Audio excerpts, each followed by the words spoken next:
Ребят, всем привет! Сегодня гаражное видео. Будем устранять скрип во время поворота руля. И плюс еще покажу, как легко снять шаровую опору. Итак, у меня китайский автопром Chery Tiggo T11. Но не в этом дело. Такие проблемы встречаются абсолютно у всех автомобилей. В общем, у меня скрипит во время поворота руля очень сильно. В салоне не так слышно, а на улице как будто у меня телега какая-то едет. Вот. Но сегодня дождик. Вот. И скорее всего там все поднамокло. В общем, перед видео месяц ездил вообще просто как будто на телеге. А сегодня нифига ничего не скрипит. Хотел вам показать, во время поворота просто был визг. Такое ощущение, что или резина трется, или чего. Я сначала думал, что это стойки, но потом нашел причину. Снял защиту, и теперь по инструментам. Набор инструментов, различные головки, ключи, стандартный домкрат, баллонный ключ, чтобы снять колесо. И еще один домкрат понадобится, чтобы поднять рычаг. Теперь по причинам скрипа. Их может быть несколько, их десятки, там вообще. Тут может скрипеть что угодно в любой машине. Начнем с амортизаторов. Может скрипеть опорный подшипник, могут скрипеть пружины. Бывает, когда пружины старые, уже виток садится и начинает скрипеть виток об виток. И причем все эти звуки, они схожи. Вот. Также может скрипеть рулевая рейка. Там есть пыльники, и, соответственно, под пыльниками собирается вода.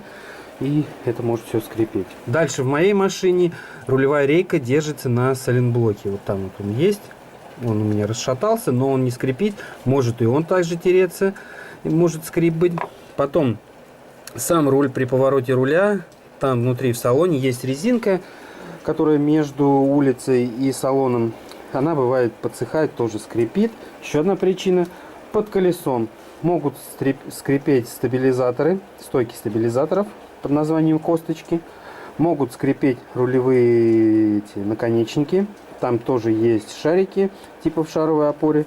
Тоже бывает ржавеют и скрипят. Могут скрипеть также гранаты. Могут скрипеть подшипники, которые в колесах стоят. В общем, причин море. Но самое главное, по крайней мере в моем случае, я нашел причину. Но опять же, нифига не скрипит сегодня. Блин, вот до дождя, дождь пошел, до дождя вообще просто я со двора, мне стыдно было уезжать, потому что скрип был нереальный. Сейчас вся тишина, как видосик стал снимать. В общем, у меня разлетелась шаровая. Хотя я менял осенью полностью рычаг, ставил новый, проверял, была смазка, но смазки не оказалось. Я уже менял ту сторону, там вообще был визг на весь двор, у меня целый оркестр был под капотом. Вот, не знал, что делать, не знал, что менять, но потом нашел причину. Сейчас покажу, как определить, что это шаровая опора. Колесо снято, и я всегда его кладу вот сюда. Мало ли что даст с домкратом, а если машина даже упадет, она упадет на колесо. Это вот для техники безопасности. Итак, вот я говорил, вот эти рулевые наконечники могут скрипеть, так как вот здесь тоже есть шарик. Потом вот там пружина. Один на один виток кладется и начинает скрипеть. Вот эта косточка. Или рулевая, не помню как, стабилизатор, по-моему. Вот здесь и здесь, внизу и здесь тоже два шарика запрессованных, так же, как и в шаровой опоре. Нырнул под авто и смотрите, какая картина у меня тут. В общем, все мокро, грязно. И сейчас покажу, как снять шаровую опору легко и как определить, что именно шаровая опора у вас скрипит. В прошлый раз на этом колесе, я вот неделю назад менял его. В общем, когда я начал поднимать рычаг вот за кулачок, вот за тормозной, то есть вот, систему, вот здесь было биение. Не биение, а такой скрип металла. Вот. Я прислонил руку сюда и начал нажимать на домкрат, и как раз вот эти щелчки были здесь. Потом начал поднимать, щупать другие узлы, и ничего не было. В общем, это 100% шаровая была. Вот. А как снять шаровую опору легко? Нужен второй домкрат. Вы поднимаете саму тормозную систему не за рычаг, а за колесо. Поднимаете до такого уровня, как будто у вас машина стоит на колесе.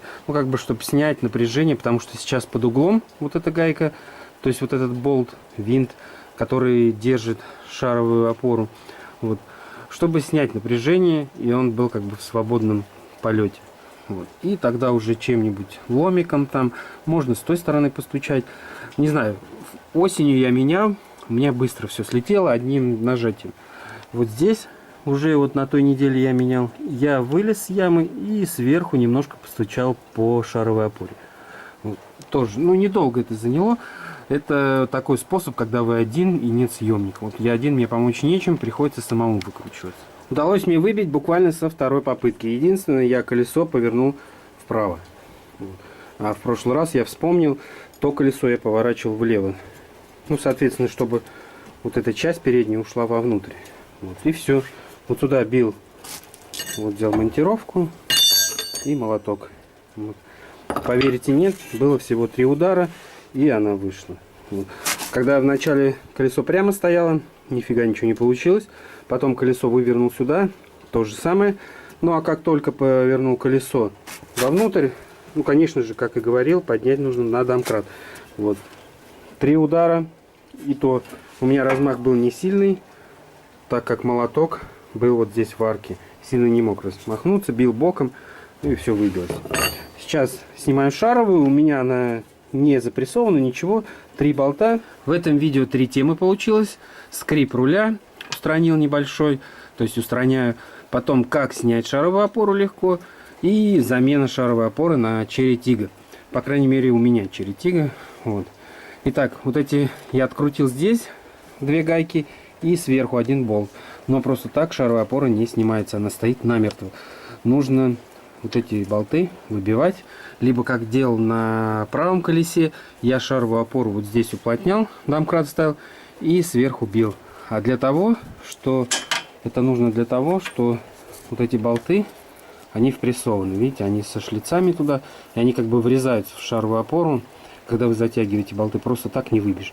Но сейчас я буду вот здесь сверху бить, и вот они 2-3 удара и вылетают.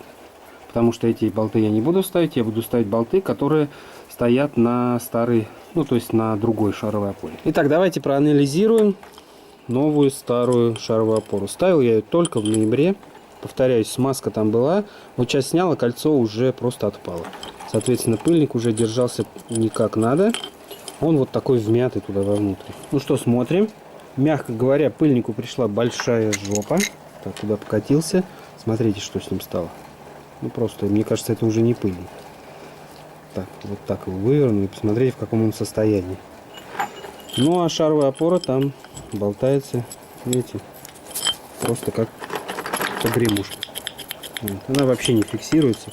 Ну а внутри, посмотрите, какая хорошая смазка. Природная водичка. Вот.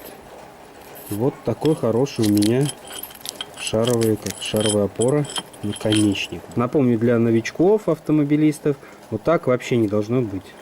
Она даже падает, видите, я ее ставлю. Вот она вот и падает.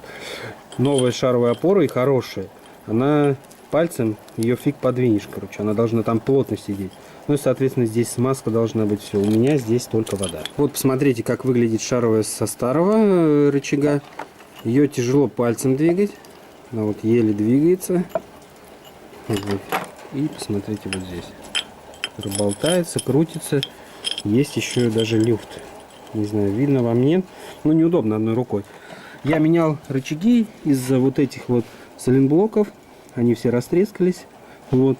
А шаровая в отличном состоянии. Ну, по крайней мере, мне сейчас некогда ехать в магазин.